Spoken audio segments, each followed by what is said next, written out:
Yeah, yeah. Yeah, yeah. Who y'all think y'all frontin' on? Like bra bra bra. Never be. That I wake up and nothing's wrong. Just get ready for work, work, work, work. Wow, wow, wow, wow. C'est chaud. Hello tout le monde, j'espère que vous allez bien. J'espère que tout va bien dans votre vie et si jamais c'est pas le cas, j'espère de tout cœur que ça ira vite mieux. Il y a quelques jours, Rihanna fêtait ses 34 ans, l'occasion pour nous de revenir sur son histoire hors du commun, de son histoire avec Chris Brown, de toutes ses marques, de ses musiques. On va tout passer en revue. D'ailleurs, si comme Rihanna, tu veux shine bright like a diamond, il est temps pour moi de vous parler d'une de mes marques de bijoux favorites, Who We Are. Je vous en avais déjà parlé cet été dans une de mes vidéos et j'avais envie de vous montrer les nouveautés que j'ai reçues. Cette super jolie bague qui s'appelle La Belle, franchement elle est top. J'ai pris un collier qui s'appelle Le Féerique, je le trouve trop mignon, je trouve qu'il fait, je sais pas, je le trouve ultra élégant. Comme ce bracelet d'ailleurs qui s'appelle Le Fiable. Regarde comme il est beau!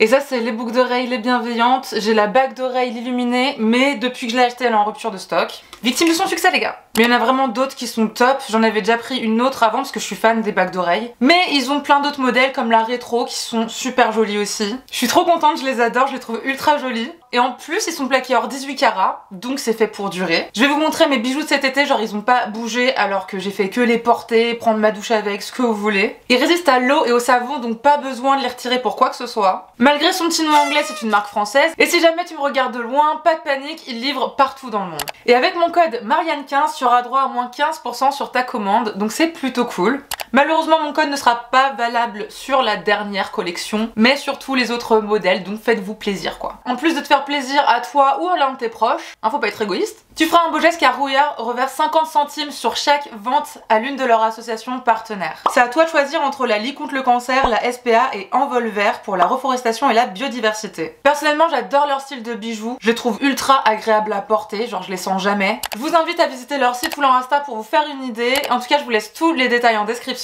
Maintenant que j'ai terminé la propagande avec mon partenaire chéri, il est temps pour moi de revenir à Rihanna. Elle fait partie des personnes les plus influentes au monde, c'est une pop star internationale devenue mania de la cosmétique, icône de mode et de beauté qui jouit d'une popularité monstre. C'est parti pour l'histoire de Rihanna.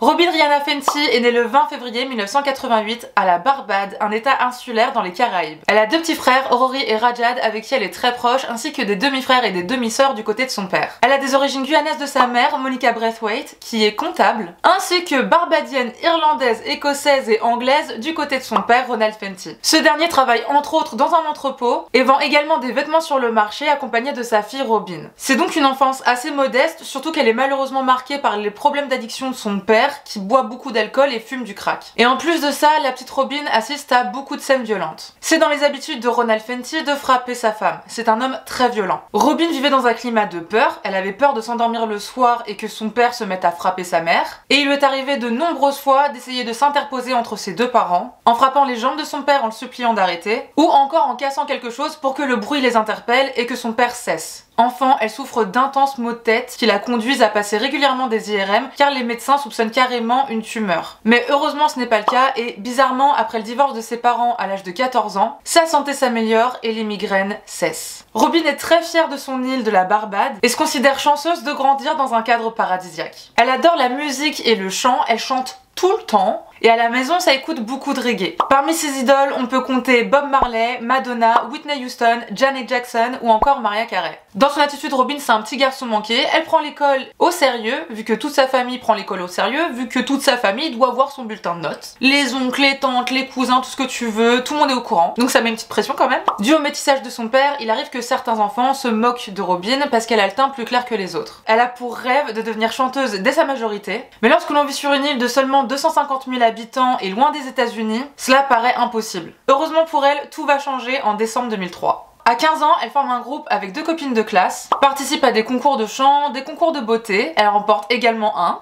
Et en cette fin d'année 2003, Evan Rogers et Carl Storken sont deux producteurs américains en vacances à la Barbade. Le destin va bien faire les choses puisque Evan Rogers et Robyn ont des amis en commun. Et c'est comme ça que Rihanna et son groupe de deux copines décrochent une audition avec les deux producteurs. Elles se rendent donc dans leur hôtel, elles chantent leurs chansons et un des premiers trucs que Evan Rogers se dit, c'est à tous les coups, la plus jolie, c'est celle qui sait pas chanter. Mais là, Robyn interprète Hero de Mariah Carey qu'elle avait déjà interprété à un concours de chant. Robyn leur tape dans l'œil. Elle est magnifique, elle a des beaux yeux verts, elle a le look, elle a la voix qui n'est pas parfaite mais bon, tout se travaille. Alors les deux producteurs décident de faire de Robyn leur poulain. Et c'est comme ça que pendant un an, à chaque vacances scolaires, Rihanna et sa maman s'envoleront vers les États-Unis chez Evan Rogers pour travailler sur la carrière musicale de la petite Robyn, enregistrer des démos et les envoyer à presque tous les labels du pays. Et au bout d'un an, après avoir fait tous ces allers-retours et après avoir enregistré la démo d'un titre qui s'appelle Pump the Replay, Evan Rogers et Robyn sont contactés par le label Def Jam Records pour rencontrer le nouveau président du groupe, Jay-Z. Et ce qui est marrant, c'est qu'au début, ce qui les intéressait, c'était surtout la chanson et pas tant la petite gamine qui la chantait. Mais après ce fameux rendez-vous où Jay-Z a rencontré Rihanna, ah bah il pouvait pas la laisser filer. Ah non, il pouvait pas la laisser partir. Robyn arrive au rendez-vous aux alentours de 18 h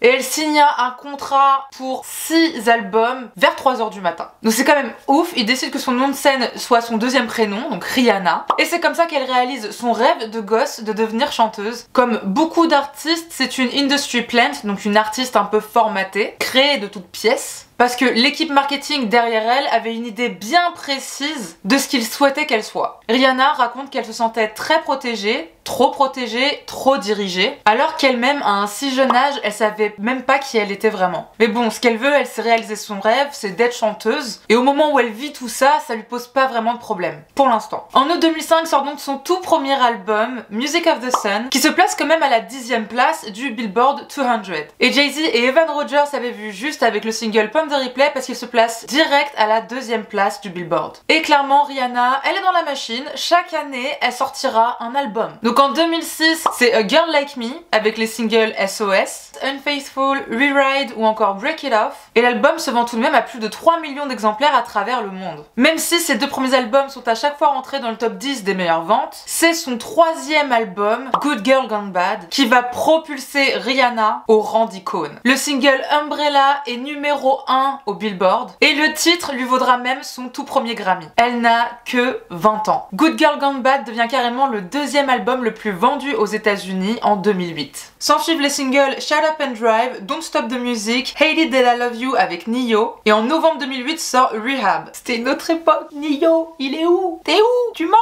Donc là on peut dire qu'elle obtient très vite des milliers de fans, qu'elle va baptiser elle-même The Navy, donc on peut dire que c'est officiellement une armée je crois. Et là de septembre 2007 à janvier 2009, elle est en tournée sur le Good Girl Gone Bad Tour. 80 shows partout dans le monde, un délire. Et encore plus cette espèce de halo de superstars autour d'elle, grâce au couple qu'elle forme avec le jeune Chris Brown, qui est lui aussi un jeune artiste à succès. Donc ça fait un peu penser à Britney Spears et Justin Timberlake à leur début quoi. Donc là on pourrait se dire qu'elle a une super vie, qu'elle a tout ce qu'il faut pour être heureuse. Mais tout va basculer le 8 février 2009, après que Chris Brown et Rihanna quittent le Before organisé par Clive Davis avant les Grammy. Et sur le chemin, à bord de la Lamborghini qu'ils ont louée, il y a une dispute qui éclate. En fait Rihanna, elle a aperçu un SMS d'au moins 3 pages d'une ex de Chris Brown et à juste titre elle lui demande des explications. Lui apparemment il commence à bégayer fort, à raconter un peu des mythos, à essayer de s'en sortir du mieux qu'il peut. Rihanna elle le voit très bien, du coup ça l'énerve encore plus et elle lâche pas le morceau. L'engueulade monte jusqu'à ce que Chris, toujours en conduisant la voiture, se met à cogner la tête de Rihanna contre la fenêtre passager. Il va essayer de la faire sortir de force sauf qu'elle a toujours sa ceinture de sécurité. Du coup le gars il s'énerve encore plus et là ça va être à base de coups de poing, de clés de bras, de morsures et tout ça soit en s'arrêtant sur le bord de la route, soit en conduisant comme un fou furieux. Rihanna essaie d'appeler au secours une de ses assistantes, Chris lui prend son téléphone et le jette par la fenêtre. C'est vraiment horrible, Rihanna a du sang dans la bouche, ça finit sur ses fringues, ça finit dans la Lambo. Heureusement pour Rihanna, son calvaire prend fin lorsque Chris s'arrête dans une rue et qu'un habitant entend les cris d'aide de Rihanna et appelle la police et appelle les secours. Et c'est à ce moment-là que Chris Brown prend la fuite. Rihanna fait une déposition, elle annule la prestation qu'elle devait faire pour les Grammy et surtout surtout, la pauvre est traumatisée. Donc je rappelle que là, elle a 20 ans, Chris Brown en a 19, donc ils sont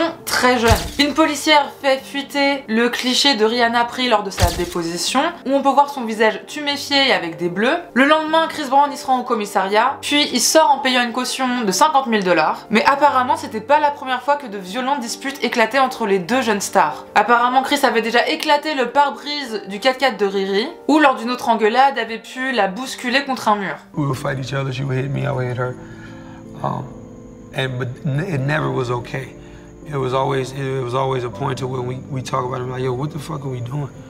Cet incident a levé le voile sur leur intimité dangereuse et toxique et l'a révélé à la face du monde. Et avec du coup le monde entier qui juge, qui donne son avis, ce qu'il faut faire, pas faire, enfin... Avec tout ce scandale, Rihanna ne retourne même pas chez elle, parce que devant chez elle, il y a des dizaines et des dizaines de paparazzi. Au-dessus de sa maison, il y a carrément des hélicoptères, alors que faudrait peut-être juste la laisser tranquille là en fait. Et là c'est super compliqué pour elle parce que toutes les émotions se mélangent, et même si elle se sent très en colère, elle se sent trahie, et ben dans tout ça, elle se dit « Ouah, si moi je vis ça, qu'est-ce qui vit Chris là ?» En fait elle explique que avant tout ça c'était son meilleur ami quand même, c'était son mec depuis presque 2 ans, et malheureusement les sentiments ça part pas comme ça. Et surtout elle disait mais qui va l'aider lui, vu que tout le monde le déteste, qui va être là pour lui? Alors 3 semaines après cet incident, ils se retrouvent à Miami, ceux qui vont être aperçus par des paparazzi qui vont prendre des photos, et là c'est encore une fois un scandale, parce que tout le monde se dit comment elle a fait pour retourner avec lui, pourquoi elle le voit. Il y en a plein qui hurlent qu'elle est totalement inconsciente et que c'est un mauvais exemple pour son jeune public.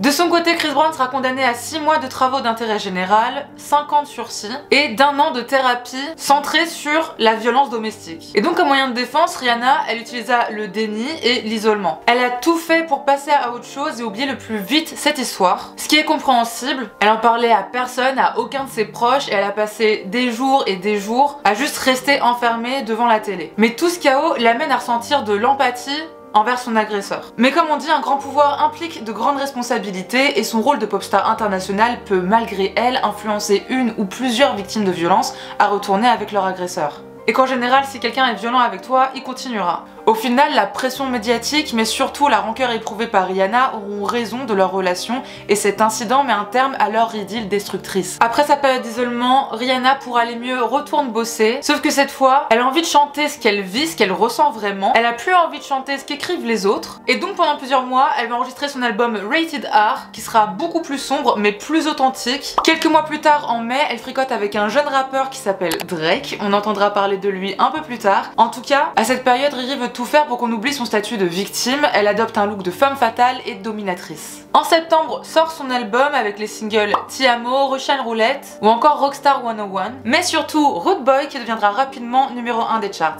Et malheureusement, elle termine l'année 2009 en ayant des gros problèmes de thunes. Riri a commencé l'année avec 11 millions de $ en poche et la termine avec seulement 2 millions de $. Et tout ça serait la faute de son ancien comptable, Peter Gounis, qui l'a autorisé à acheter une maison à 7 millions de $, qu'elle a malheureusement revendu après s'être fait cambrioler plusieurs fois à perte, donc à 5 millions de $.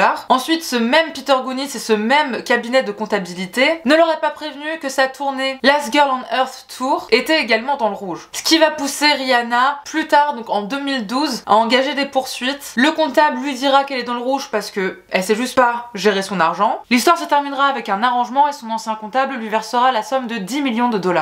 Parce que ok, certes il lui restait 2 millions de $, mais entre toutes les dépenses qu'elle devait couvrir entre son staff et la promotion de sa musique, c'était vraiment chaud pour elle. En été 2010, elle collabore avec Eminem pour la chanson Love the Way You Lie, qui parle de relations toxiques et de violence. Donc 1 an et demi après qu'elle ait été victime d'agression de la part de Chris Brown, bah c'est assez mal vu parce que beaucoup de médias, beaucoup de personnes vont dire que bah elle en est carrément là à glamouriser les relations toxiques, les relations violentes. Mais tout ça n'empêchera pas le single d'être un véritable succès et d'être numéro 1 dans 20 pays. Malgré tout ça, cela ne va pas empêcher Rihanna de confirmer son statut d'icône pop. En novembre 2010, elle sort son 5e album, Loud. Donc là on est dans la période où elle a les cheveux rouges et tout. Avec les singles California King Bed, Cheers, Drink to That, Man Down, qui apparemment ne marcha super bien qu'en France. Genre y a que nous qui avons du goût apparemment. Only Girl in the World, S&M et également What's My Name. Vous savez avec son espèce de pote, copain, on sait pas. pas, ça dépend des jours, ça dépend de ses envies, mais bref, le gars qui s'appelle Drake là. Rihanna enchaîne donc avec le Loud Tour de juin à décembre 2011. En novembre 2011, elle sort son album Talk That Talk avec des singles de dingue comme Where Have You Been, You Da One ou encore We Found Love avec Calvin Harris, dont le clip lui vaudra un autre Grammy. Et elle aura aussi un Grammy pour sa collaboration avec Kanye West sur la chanson All of the Lights. Il pleut des Grammys déjà là. Dans le clip de We Found Love, on y voit Rihanna éprise d'un mec qui ressemble étrangement à Chris Brown. Et les deux protagonistes sont encore une fois dans une relation toxique mais passionnelle. Donc là, autant rappeler que la chanson et le clip racontent une histoire. Mais clairement, je pense qu'à ce moment-là, c'est pas fait exprès. Je pense juste qu'à ce moment-là, Rihanna et son équipe, ils avaient compris que faire allusion au passé tumultueux de Rihanna et Chris Brown ferait toujours parler et créerait toujours le buzz. En 2012, sa grand-mère, de qui elle était très proche, décède malheureusement d'un cancer. Et c'est pour lui rendre hommage qu'elle crée l'association Clara Lionel Foundation, qui exerce des missions éducatives et sanitaires à travers le monde. C'est également pour ça qu'en mai 2018, elle rencontra Emmanuel Macron pour discuter de ce qu'ils pouvaient mettre en marche ensemble. En marche, j'ai même pas fait exprès. Et d'ailleurs, chaque année est organisé le Diamond Ball afin de récolter des fonds pour l'association. En septembre 2012, lors de la cérémonie des MTV Music Awards, elle performe le remix de sa chanson Coquiness avec A$AP Rocky, qui à la fin de la prestation lui pincera les fesses et lui fera un bisou sur la joue. Que c'est romantique. On peut clairement voir que la alchimie ne date pas d'hier. En novembre, comme tous les ans, elle sort un nouvel album, Unapologetic, qui se place directement à la première place du Billboard 200 avec le single qu'on a le plus écouté pendant 2 piges, j'ai l'impression, Diamonds.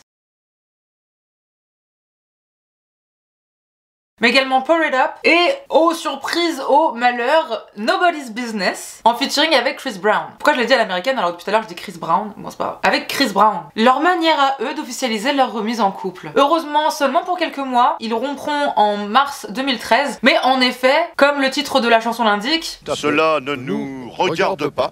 Et après cet album, elle n'en sortira pas pendant 4 ans, où elle va se concentrer sur d'autres projets. Elle va aussi s'essayer au cinéma avec le film Battleship. Bon, résultat, elle aura pas d'Oscar, personne se souvient de ce film, rien de dingue. En 2013, elle recollabore avec Eminem pour la chanson The Monster. Elle annoncera carrément une tournée avec lui pour le mois d'août 2014. En janvier 2014 sort Can't Remember to Forget You. Personnellement, j'avais oublié cette chanson avec Shakira. En juin, elle bouleverse mon cœur lors de la cérémonie des CFDA, où elle doit recevoir un award pour son style. Et en effet, quel style, puisqu'elle se pointe avec une robe parée de cristaux Swarovski.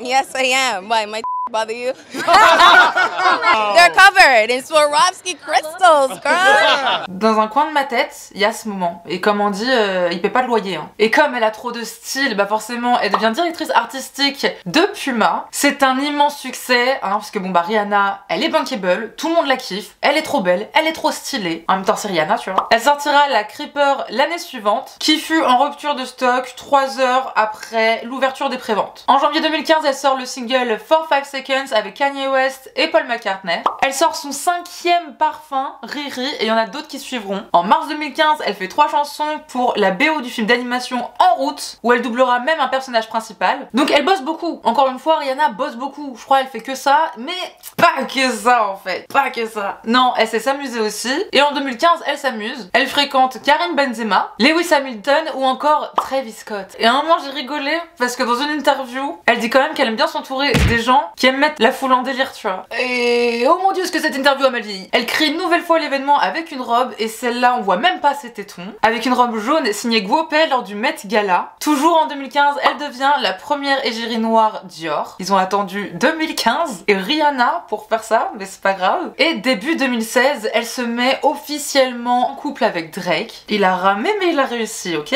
Et sort son album Anti. Oui, certains auront envie de dire hentai, mais j'ai pas envie de dire hentai parce que hentai, voilà. Tu sais ou tu sais pas ce que c'est pas mon taf de te dire ce que c'est. Non, c'est pas mon taf. Parce qu'au final, on s'est pas rendu compte, là, le temps il passe, mais ça faisait 4 ans qu'elle avait pas sorti d'album. L'album a des sonorités très différentes des précédents, et pour cause, c'est le premier album qu'elle sort sur son propre label. Elle est plus chez Def Jam. Et si elle a mis autant de temps à le faire, c'est parce que justement, elle y mettait du sien. Là, on n'est plus dans la pop commerciale, l'album est un mélange entre hip-hop, R&B alternative, dancehall et trap. Encore une fois, Rihanna cherchait à mettre plus d'authenticité dans ce projet. Et c'est un pari réussi pour Rihanna puisque l'album devient l'album d'une artiste féminine le plus streamé cette année-là, avec des chansons comme Work featuring Drake, Kiss It Better, Needed Me ou encore Love on the Brain. Et heureusement qu'il était bien parce qu'après ça, il n'y en aura plus.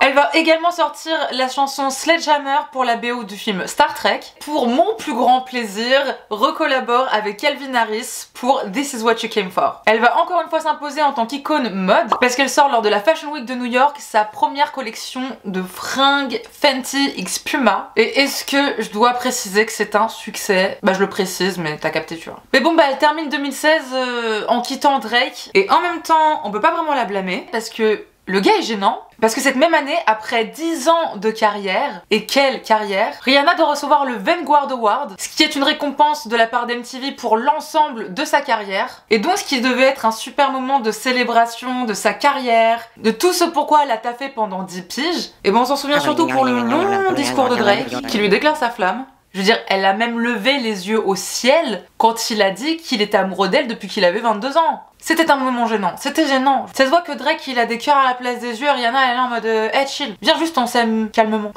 Elle dira même dans une interview à Vogue en 2018 qu'attendre la fin de ce discours était le moment de sa soirée le plus gênant. Donc 2 mois après ça, bah, elle le quitte et puis très vite elle va se mettre en couple avec le milliardaire saoudien Hassan Jamil qui est l'héritier des concessions Toyota. Elle va être très discrète sur sa relation, pas trop en parler, par contre on va voir plein de photos où ils ont l'air de ce qu'ils fait comme il faut. Il y en a même qui deviendront des mèmes. Et pendant l'année 2017, elle va sortir la chanson Wild Thoughts avec DJ Khaled et Bryson Tyler, mais également Loyalty avec Kendrick Lamar qui leur vaudra un Grammy. Mais c'est surtout l'année où elle lance Fenty Beauty, qui va quand même générer 570 millions de dollars les 15 premiers mois. Franchement, une bonne année. On est sur une bonne année. Et en fait, ce qui est simple, c'est que Rihanna, elle a fait ce que tout le monde attendait depuis 1000 ans, mais que personne faisait, c'est-à-dire proposer un large éventail de teintes. Parce que Rihanna a grandi en regardant sa mère se préparer. Sa mère qui est une femme noire avec des formes. Et donc, à chaque fois que Rihanna crée quelque chose, elle pense à faire quelque chose pour les femmes noires avec des formes. Mais comme bah, elle veut pas exclure qui que ce soit, ce qui est un peu normal, bah, elle en fait pour tout le monde. Ça va être un très gros succès et on peut voir qu'après ça, il y a à peu près toutes les stars qui ont voulu faire la même chose. Rihanna, c'était la première à le faire mieux que tout le monde, ok? Elle rejoue au cinéma dans un film de Luc Besson qui s'appelle Valérian. Pareil, ça n'a marqué personne. En tant qu'actrice, voilà. Cette année-là, comme elle a plus trop le temps de faire des répètes, de faire du sport, bah elle prend un peu de poids. Et tout le monde en parle, parce que apparemment tout le monde a son avis là-dessus.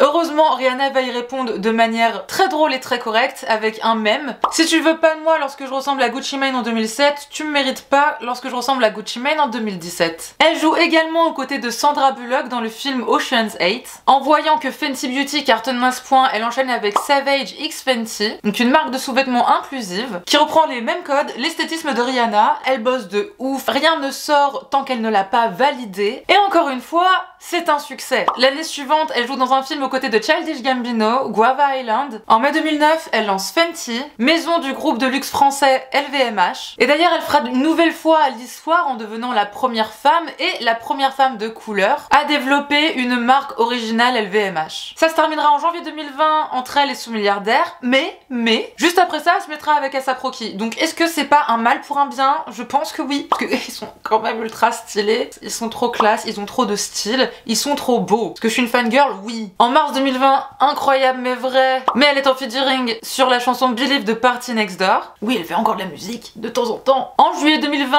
un peu comme Kylie Jenner, elle décide d'étendre son empire et de lancer Fenty Skin. Et c'est justement avec tous ces business qu'en août, elle devient officiellement milliardaire.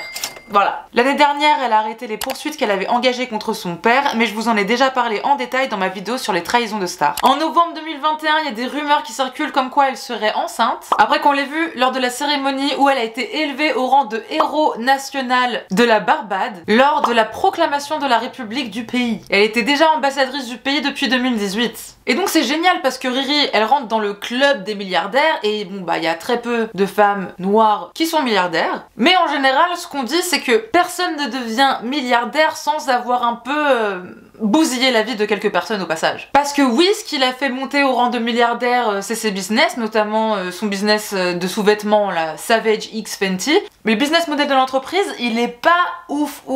Parce que tout comme la marque de vêtements de sport Fabletics, de toute façon, elles appartiennent au même groupe, dès que tu vas sur le site, il te pousse à souscrire à un abonnement afin d'avoir des réductions. Donc déjà, depuis quand doit-on payer pour avoir des réductions? Plus tu es obligé d'acheter chaque mois, sinon tu es débité de 49,95 €, ou alors, faut aller sur le site entre le 1er et le 5 du mois pour indiquer que tu ne souhaites pas être prélevé. Faut y penser, faut avoir ton petit rappel. Et lorsque tu veux te désabonner, tu peux pas faire ça sur internet, non. Oui, faut te mettre des bâtons dans les roues. Tu peux que faire ça par téléphone. Et apparemment, la procédure est ultra chiante, même par téléphone. D'après de nombreux avis sur internet, la qualité serait loin de valoir les prix sans les promos. Et une fois que tu es membre VIP, les avantages concernent des articles limités qui terminent rapidement en rupture de stock, ou les promos concernent rarement les articles en dessous de 49,95 €, le prix de ton abonnement. Donc est-ce qu'on peut réellement célébrer la marque Savage X Fenty? Parce qu'au final, elle reste une marque de fast fashion polluante et exploitante au marketing douteux. Méfiez-vous toujours des marques qui proposent H24 des réductions choc et qui manquent de transparence sur les conditions de fabrication comme Savage X Fenty. Ça veut souvent dire que la qualité, l'éthique, le respect de l'environnement et de l'humain ne sont pas au rendez-vous.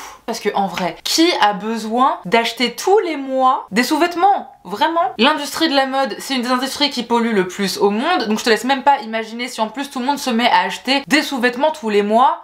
Enfin, bon, et puis lorsque ces business, ils essaient pas un peu de t'arnaquer entre très grosses guillemets, bah sinon ces business ils marchent pas, comme Fenty, qui a très vite dû être stoppé par LVMH, parce que ça coûtait méga cher et que le public de Rihanna a pas spécialement les moyens de dépenser 500 balles dans une robe. Pour en savoir plus sur cette histoire, je vous conseille de regarder la vidéo de Sally sur le sujet, elle est vraiment excellente. Et puis bah forcément, ok c'est cool, t'es pété d'oseille, t'as plein de business, mais du coup tu fais plus de musique. Parce que soi-disant en 2017, elle travaillait déjà dessus, puis après elle a promis qu'il sortirait en 2019, mais au final bah on est en 2022 et il y a toujours rien. Bon en tout cas de ce qu'on sait de cet album imaginaire pour l'instant, c'est qu'il aurait de très fortes sonorités reggae, donc moi ça me va, j'adore quand Rihanna elle nous fait du petit mais bon bah depuis le mois dernier, début 2022, Rihanna a officialisé sa grossesse, elle attend donc un enfant avec A$AP Rocky. Prince pour être la marraine de l'enfant, ou que l'enfant soit ma marraine, c'est au choix. Je pense que ce sera plus la deuxième option que la première, c'est pas grave. La première boutique Savage X Fenty a ouvert cette année à Las Vegas et 4 autres sont à suivre, le début d'une nouvelle aventure en tant que businesswoman. Forcément avec tout ça elle néglige un peu, beaucoup sa carrière musicale. Mais en vrai après nous avoir sorti 4 albums en 3 ans et de faire ça non-stop, bon bah franchement comment lui en vouloir, surtout qu'elle a le droit de faire autre chose de sa vie que juste chanter, danser, tout ça. De ses débuts modestes à la Barbade à son statut de femme milliardaire, on peut dire que la vie de Rihanna est un magnifique conte de fées capitaliste. Véritable légende vivante, qu'on l'aime ou qu'on ne l'aime pas, son impact sur la musique, la mode et les cosmétiques se fera sentir encore longtemps. Elle demeurera une inspiration pour des millions de personnes, que ce soit pour sa confiance en elle, sa réussite, ses créations ou bien sa beauté. On lui souhaite que du bonheur avec sa nouvelle famille et espérons qu'elle ne finisse pas totalement comme Jeff Bezos. En tout cas, je te remercie du fond du cœur d'être arrivé jusqu'à la fin de cette vidéo, parce que je me suis donné du mal, ok? Ça fait 3 heures que je me filme. J'espère qu'elle t'a plu. Si c'est le cas, n'hésite surtout pas à liker, à commenter, à partager, mais surtout à t'abonner si c'est pas déjà fait. Je te laisse également me dire en commentaire l'avis de quel artiste ou alors quelle histoire je pourrais te raconter la prochaine fois. D'ici la prochaine vidéo, je vous embrasse fort. Prenez bien soin de vous, prenez bien soin de ceux que vous aimez, et moi je vous dis à bientôt!